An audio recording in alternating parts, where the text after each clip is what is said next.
Hello everyone, welcome back to the Late Late But Not So Late show. I'm your host, Cecil Davidson. Today we'll be joined by two special guests, Meriwether Lewis and William Clark.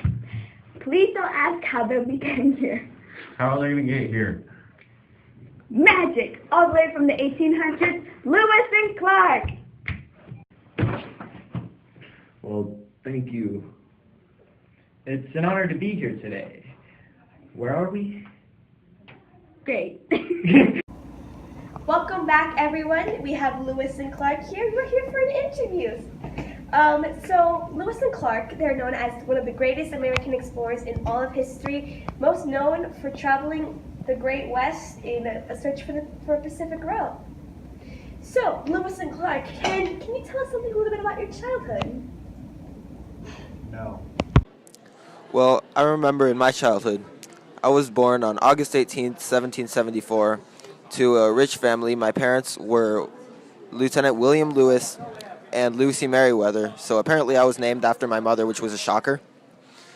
I spent most of my childhood in Virginia, and I was, like I said before, I was raised in a rich family, and I had a wealthy education with a private tutor.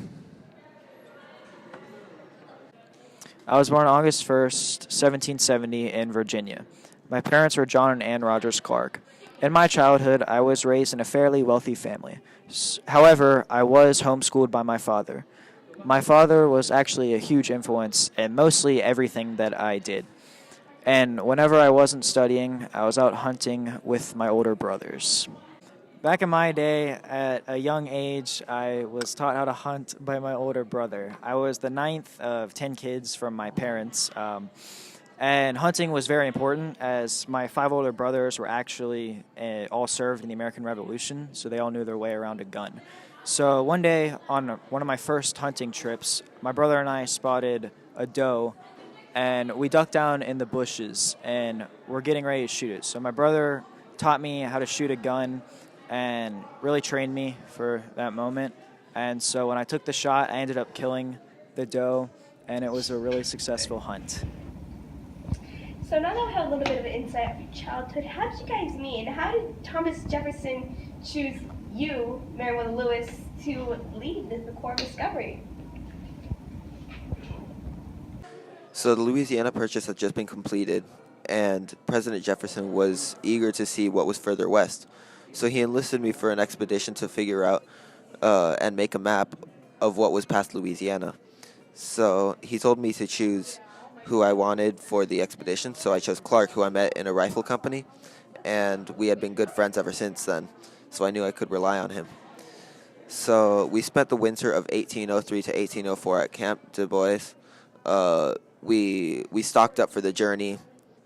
We even bought gifts for the Native Americans so that they would receive us well.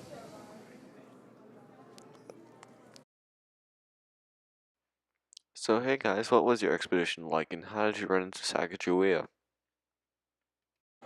So on our journey, I was actually the lead navigator, and I was an excellent map maker, and I helped to figure what routes we should take on the expedition. So although it wasn't without hazards, I helped lead the expedition through a lot of really bad weather and treacherous terrain, and we actually encountered a lot of Indians along the way. And so actually during our first winter, we ended up meeting Sacagawea and her husband Toussaint Charbonneau, and they joined our expedition groups as interpreters and navigators.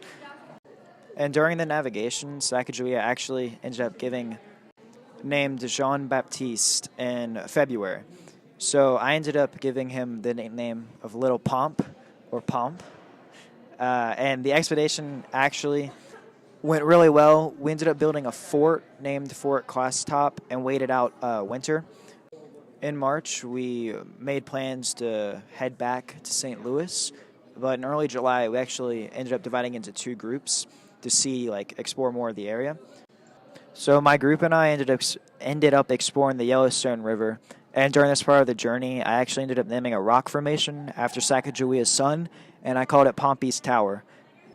Lewis and I ended up regrouping by the Missouri River in August, and we reached St. Louis the next month. So we traveled for more than 2 years in total and covered more than 8,000 miles, and the journey was finally over. When we returned home, we were treated like national heroes.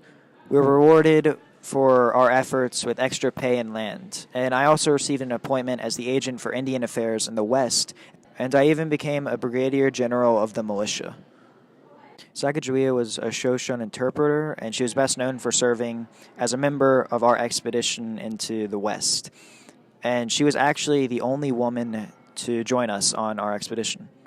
She ended up taking over as one of the chief leaders in the expedition and guiding us, and she was a really talented interpreter, along with her husband, Toussaint Charbonneau.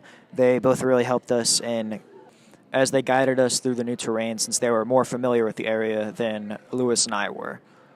Lewis and I ended up meeting Charbonneau, and we quickly hired him to serve as an interpreter on our expedition. And even though she was pregnant when we first met, Sacagawea decided to accompany us as well.